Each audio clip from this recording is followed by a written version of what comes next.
Hello everyone, welcome to world of GK. World of GK চ্যানেলে তোমাদের সবাইকে স্বাগত। তোমরা জানো যে upcoming WB, SSC, group C এবং গ্রুপ ডি পরীক্ষার প্রস্তুতির জন্য আমরা যে জিকে সিরিজ শুরু করেছিলাম, আজকে তার সেট 2 আলোচনা করব। তো চলো শুরু করা যাক।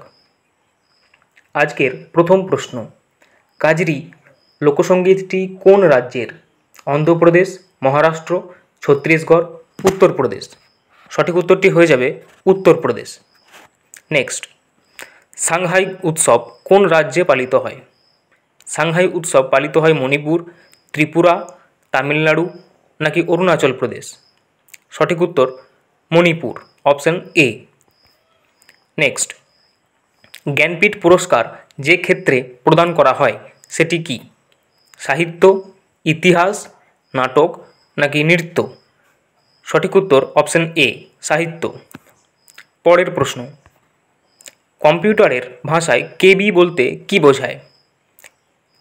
কি ব্লক, কার্নাল বুট, কিলোবাইট নাকি কিটবিট। সঠিক উত্তর option C, kilobyte. Next question, digital সিস্টেমে সবথেকে ছোট একক কোনটি?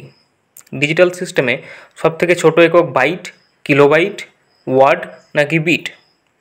সঠিক উত্তর option D, bit. Next, digital ঘড়িতে কোন ধরনের কম্পিউটার পাওয়া যায়? Mainframe, supercomputer, embedded computer নাকি নোটবুক কম্পিউটার। এক্ষেত্রে সঠিক উত্তর হবে এমবেডেড কম্পিউটার।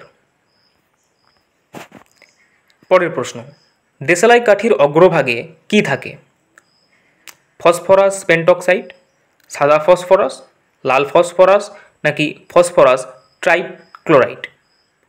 সঠিক উত্তর অপশন সি, লাল ফসফরাস। নেক্সট কোশ্চেন, কোন প্রাকৃতিক সম্পদ ব্ল্যাক গোল্ড নামে পরিচিত?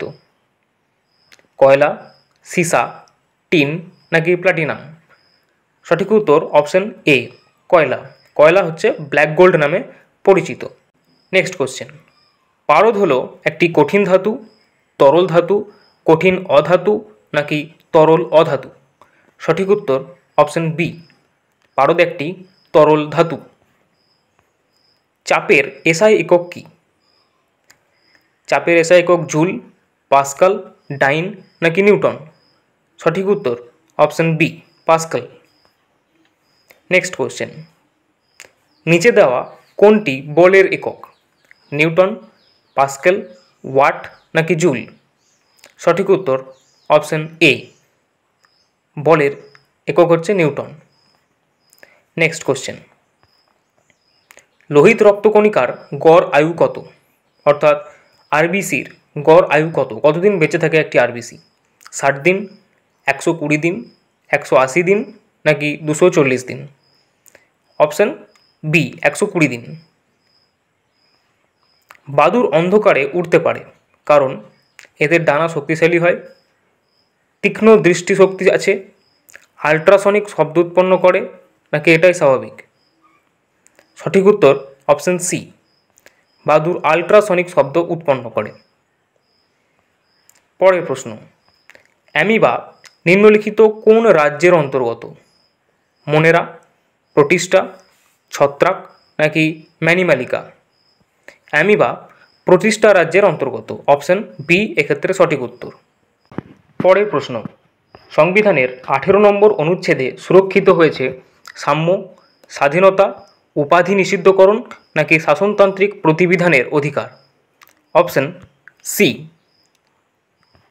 সঠিক উত্তরটি হয়ে যাবে উপাধি নিষিদ্ধকরণ। পরের প্রশ্ন, ভারতীয় সংবিধানের জনক বা রচয়িতা হলেন জওহরলাল নেহেরু, বি.আর. আম্বেদকর, মহাত্মা গান্ধী নাকি সর্দার বল্লভভাই প্যাটেল। ভারতীয় সংবিধানের জনক বা রচয়িতা হচ্ছেন B R. Ambedkar, option B. Bharat ভূখণ্ডের দক্ষিণতম বিন্দু কোনটি? তামিলনাড়ু, লাক্ষাদ্বীপ, ত্রিবন্দম নাকি ইন্দিরা পয়েন্ট। সঠিক উত্তর অপশন ডি, ইন্দিরা পয়েন্ট। ভারতের ভূখণ্ডের দক্ষিণতম বিন্দু হচ্ছে ইন্দিরা পয়েন্ট। পরবর্তী প্রশ্ন, অস্পৃশ্যতা বা আনটাচেবিলিটি বর্জন কোন ধারায় বর্ণনা করা হয়েছে? 14 নম্বর ধারা, 15 নম্বর ধারা, 16 নম্বর ধারা নাকি 17 নম্বর ধারা? আনটাচেবিলিটি বা অস্পৃশ্যতা 17 নম্বর ধারায় বর্জন করার কথা ভারতীয় সংবিধানে বলা হয়েছে। পরবর্তী প্রশ্ন, 3 বিঘা করিডর সংযোগ করেছে ভারত ও পাকিস্তান, ভারত ও চীন, ভারত ভুটান নাকি ভারত এবং বাংলাদেশকে? 3 বিঘা করিডোর সংযোগ করেছে ভারত এবং বাংলাদেশকে। নেক্সট কোশ্চেন, তেলেঙ্গানা একটি পূর্ণ রাজ্য হিসেবে আত্মপ্রকাশ করে কবে?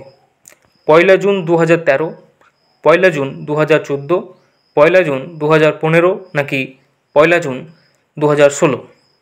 সঠিক উত্তর অপশন বি, 1 জুন 2014।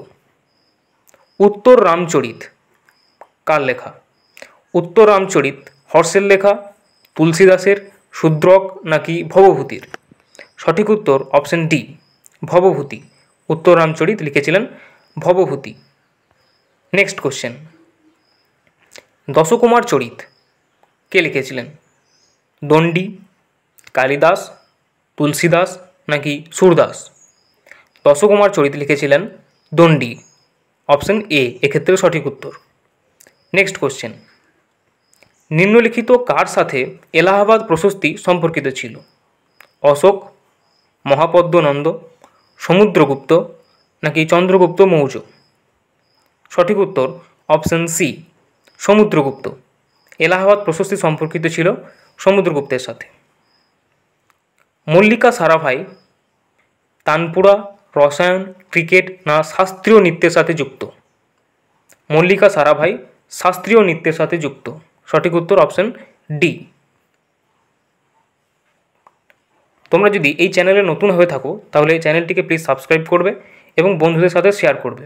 এবং প্রতিদিন আমরা 25টি কোশ্চেনের একটি সেট তোমাদের প্রোভাইড করি, যা তোমাদের আপকামিং এক্সামের জন্য খুবই গুরুত্বপূর্ণ।